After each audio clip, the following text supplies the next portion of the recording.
Good morning, Sue here from Our Journey in Miles. This video today actually is going to be about Borrego Springs. We were recently there and I just did a video on the RV resort that we were at. It was like a gem in no man's land. You need to check that one out. But I wanted to talk more about Borrego Springs because it's pretty much in the desert with mountains around, like 3 sides of it is mountains. I also should mention here that Borrego Springs is right in the middle of the largest state park in California, Anza-Borrego Desert State Park.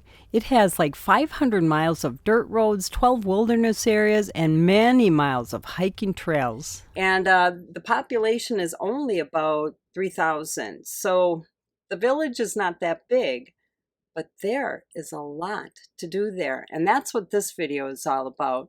So we're presently in Tucson, and this is kind of how we do it. We go, we explore, we have fun, and then we take advantage of days like today. It is cold in Tucson, woke up to 40 degrees, and it is super windy. So kind of unmotivated to get out and about, and we love days like this, rainy days, because it gives us a chance to have fun doing our hobby, doing other things besides exploring, and our hobby is editing videos. So this video is about Borrego Springs. What a gem. Hope you enjoy.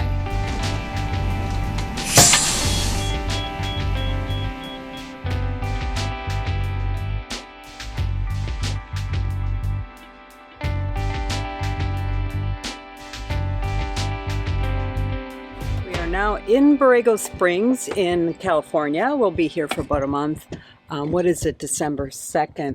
We've been here a couple days, and we're actually going to take a bike ride into town with Pat and Paul are here, and also our new friends Chris and Jean.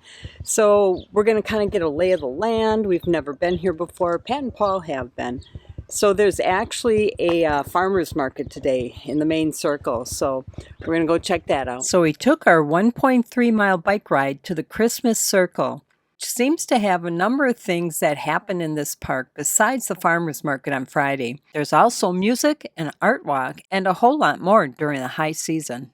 And it's early December, and things are slow at the farmer's market right now, but when we left this area in January, it was busy.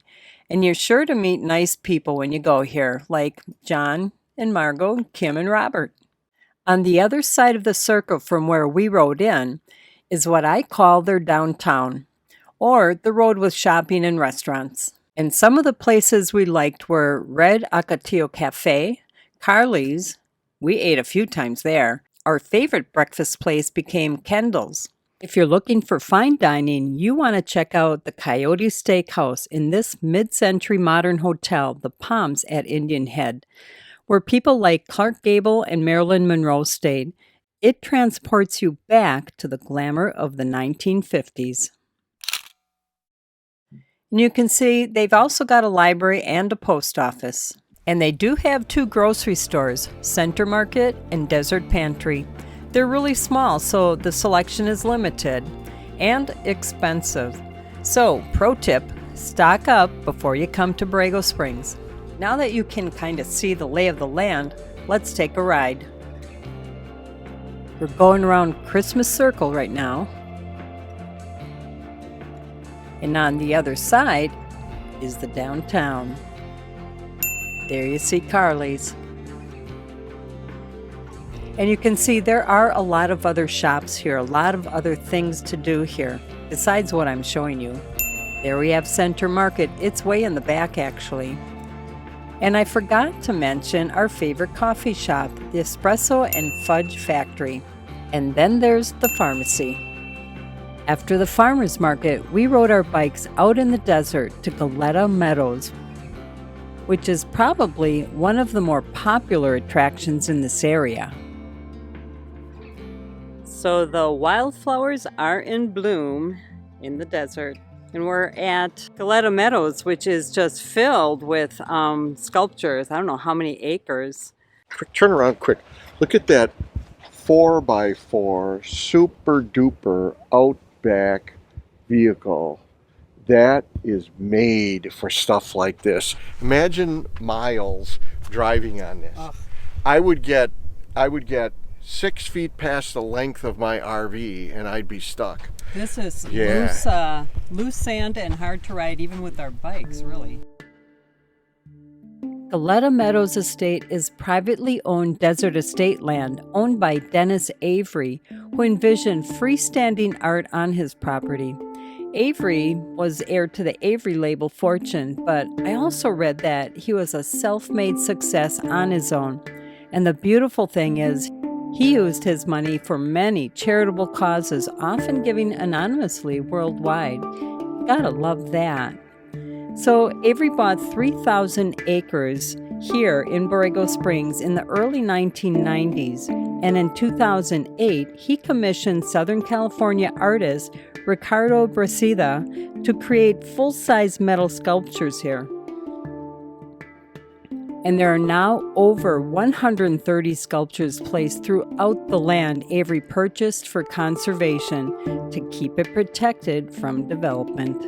The sculpture that seems to get the most love is this 350-foot-long serpent that gives the illusion of it snaking into and over the desert sand, and it actually looks like it's going under the road. All right, take 3. Really? This is Galleta Meadows. Take 4 area. And believe it or not, as an RVer, the first time I saw this on the internet, I knew I had to go and see this because it just fascinated me. And let me give you a pro tip.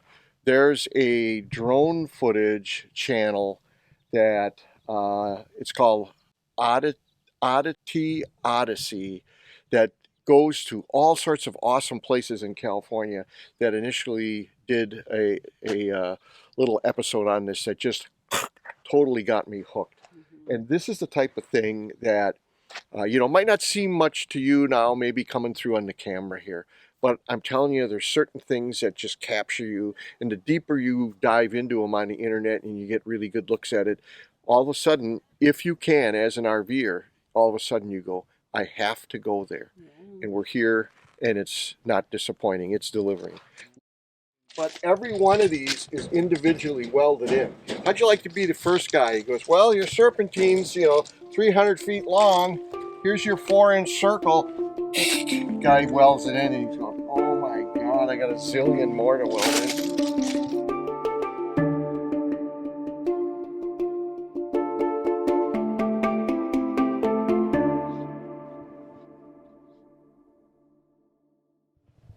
Can't help yourself, can you? Yeah. Well, I'm just seeing at what level of detail did they have. I was looking in here to see if they included an OBD port, but they didn't. That's an engineering joke, honey, for all of the guys out there. There you go. Now this is cool. Gotta check out the detail. There's Mark inspecting. What's in there, hon?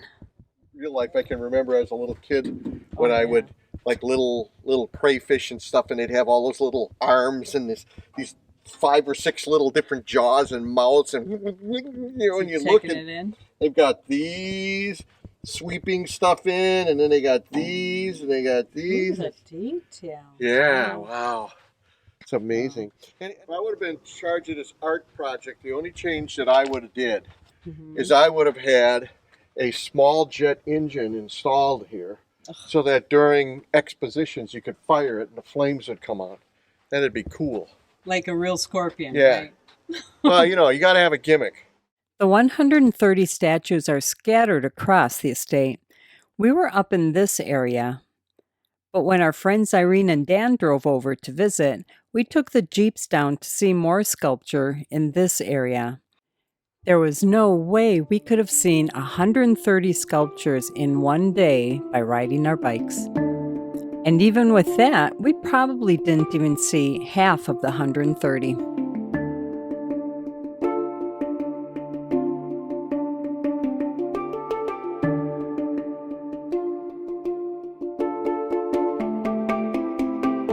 So as As much as we enjoyed bike riding yesterday, this is what we woke up to. Those darn goat head seats. Unfortunately, it's on the back wheel too. It's going to be a little bit more complicated. Bummer! Here's Mark at it, fixing my bike. Darn goat, whatever. So I do want to say something else. We're a big fan of Schwabe tires, and this is the Schwabe Balloon Big Bend. I thought that these were puncture proof, like the ones that I had on my recumbent, which were, I think, rated number 5 for puncture proof, 5 being the best. When I took these off, I was dumbfounded how thin and chintzy feeling they are.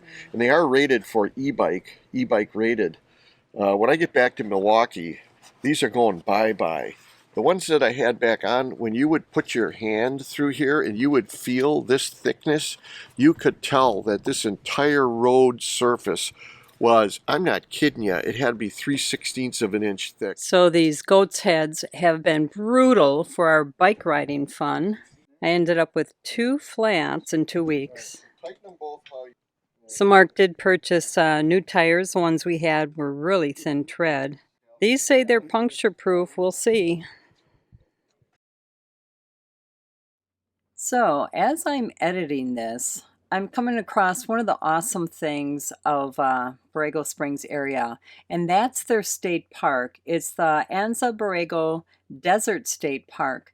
But there are so many rule changes now for us YouTubers that we just can't videotape anything in state parks, national parks, monuments, etc., etc. It's really kind of limiting us. Anyways, there's awesome hiking in the state park. We did, Pat and I did the slot canyon, really cool. Then Pat and Paul did back road in their Jeep, and they went down this one road they've been down before, and it's pretty exciting over these rocks. And they went through a couple really cute little streams, and it was just really, really exciting, really cool. But can't show it. So anyways, if you get around there too, you need to check out the Anza-Borrego Desert State Park.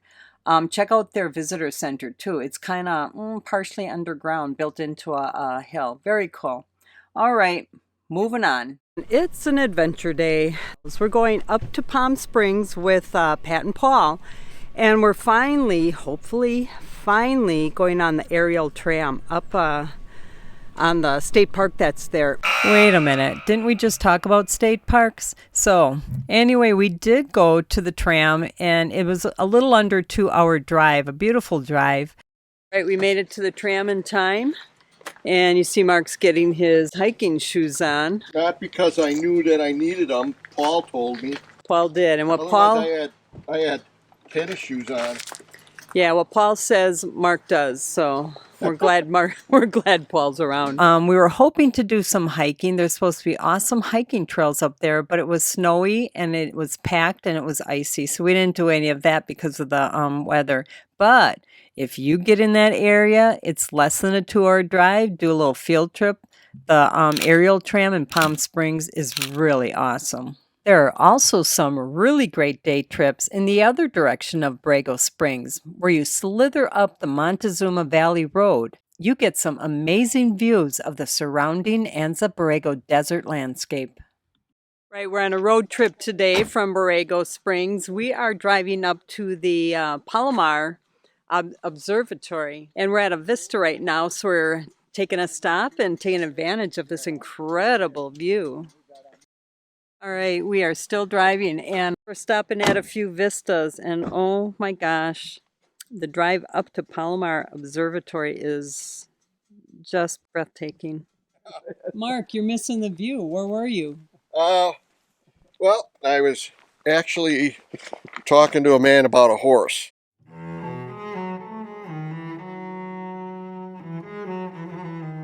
We have arrived. We're at the Palomar Observatory. And it's open from like 9 to 3:30, Monday through Friday. And the weekend, Saturday, Sunday, they are not open. It's owned by the California Institute of Technology. All right, visitor gallery, that's where the telescope is. But first, we're hitting the museum and the gift shop.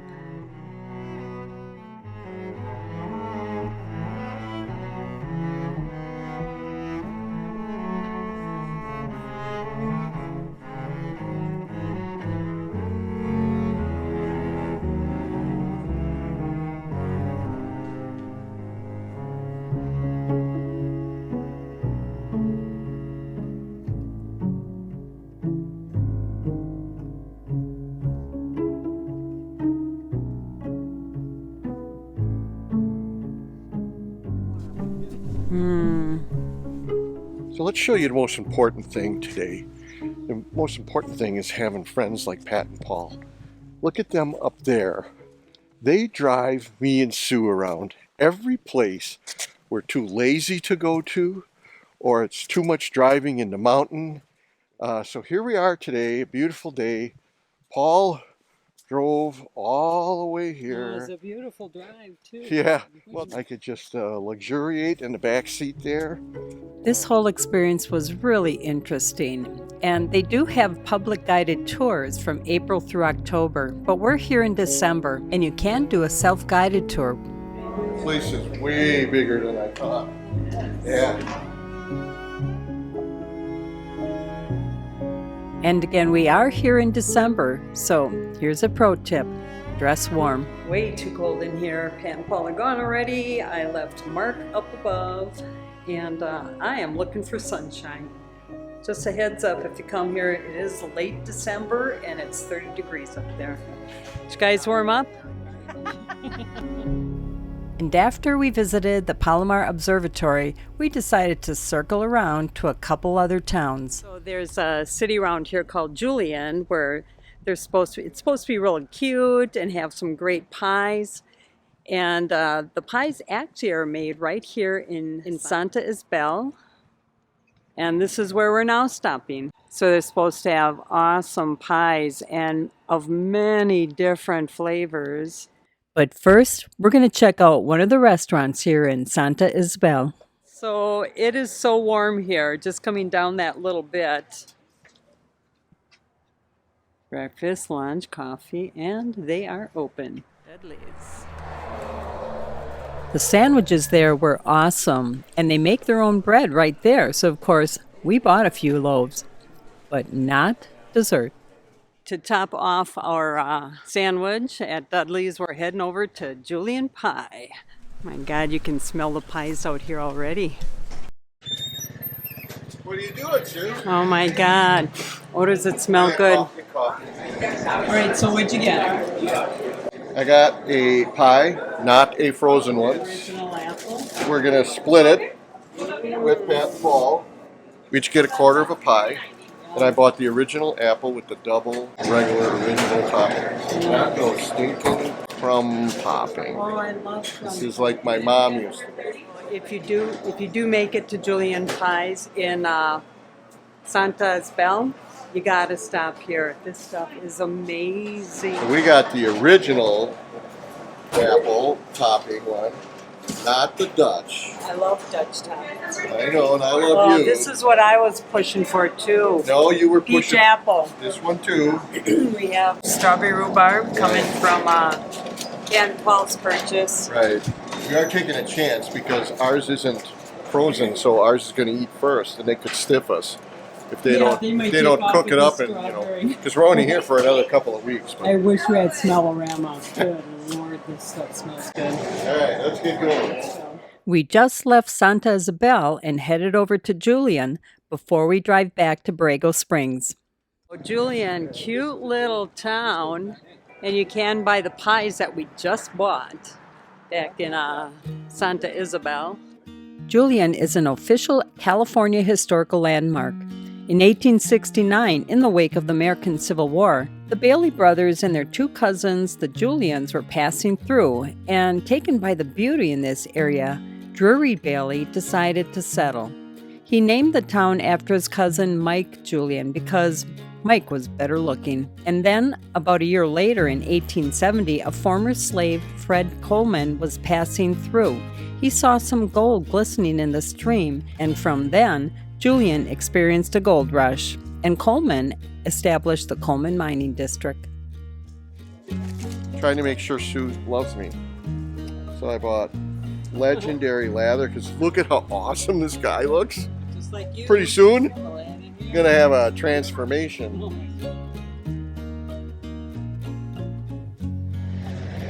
Look at how mean this sign is. If you want to go to the Pine Hills, you go to the left. You want to go to Julian Candy Company, you go to the left. You want to go to the restrooms and you don't know where the Julian Town Hall is, you are SOL. Whoops. You're like this. Whoa. Just go. Just go, Mark. Right there. So you can see how far we've come from Santa Isabel, only 7 miles. You're going to be in Julian. Oh my gosh. Great. It still doesn't tell me where the bathroom is. Doesn't. I don't know how much longer I can wait. Keep looking. Don't worry about Mark. We did find the public restrooms. All right, we're going to go take a little break. I got my swimsuit on. We're heading to the hot tub and pool. But one of the other unique things about Borrego Springs is that it's a dark sky community. And when we were at the RV park, we actually partaked in a stargazing party, which was very fun. Borrego Springs is one of the 8 international dark sky communities, and yet it's the first and only in California. Borrego Springs is in the desert and far from big cities and surrounded by 3 mountain ranges that block their lights from light pollution. A dark sky community has enforcements of outdoor lighting. Basically, keep it minimal and aim it down. So if you love stargazing, make sure you bring your telescope to Borrego Springs. All right, I'm back. This is a pro tip. So we met Maureen and Chris of Essex. They drive in Essex. Anyways, talking to Maureen, she was saying, hey, you want to join Chris and I and go to the library? They've got this Tibetan bowl thing going on. And I said, oh man, I love this stuff. So the pro tip is, Maureen said she always, when they're going to a town or city and they'll be there for a while, she'll look at the library and see what kind of events and things they happen. And I went on to the Borrego Springs Library, and it's a nice library for this tiny little town. But they showed all these different things happening in events, and sure enough, there's the Tibetan bowl thing, and it's actually, they call it a meditation concert. It was outstanding. It was like a meditation, and this couple would play these Tibetan bowls that were just so musical, and it was just kind of impromptu, not a practice song or anything. They just kind of went through the bells. I wish I would have recorded the sound of it at least. It was beautiful. But that would be a pro tip that I'm actually taking with me to other places that we go. Check out the library and see what kind of things they have going on. Might be of interest, and if you got a down day, nothing to do, might be just a fun thing to check out. Pro tip. Borrego Springs also has a few really nice golf courses. Obviously, not this one. We rode our bikes to the Borrego Springs Resort and Spa. And this is it. It used to be a resort golf and spa, but the golf course closed in 2019. And you can see from this satellite, not much green there. Pat and Paul golfed here many times and kept saying it was one of the best. We did ride over to Rams Hill Golf Course, and it was really nice, but we didn't get any videos. But we did enjoy a meal with friends. And we also met Jason. So as you can see, Borrego Springs, as tiny as it is, and out in the desert and mountains and not much around there as far as civilization, there is a lot to do. So I hope you enjoy it and check out the area. And thanks for watching. We'll see you next time. So if you're still hanging in there with us, kudos to you. One of the hard parts of being full-time is finding a doctor or a dentist on the road. So, of course, December 27th, I broke a tooth. Bad timing. You still look good from the outside. Yeah, no makeup. Yeah. Check out that also. There. Already? Oh, much better. Life is good. Yeah. And it is. It is. It is. So we drove about an hour and a half to La Quinta, found a dentist that could help me out. Well, actually, yours did. It broke and you swallowed it, so even worse.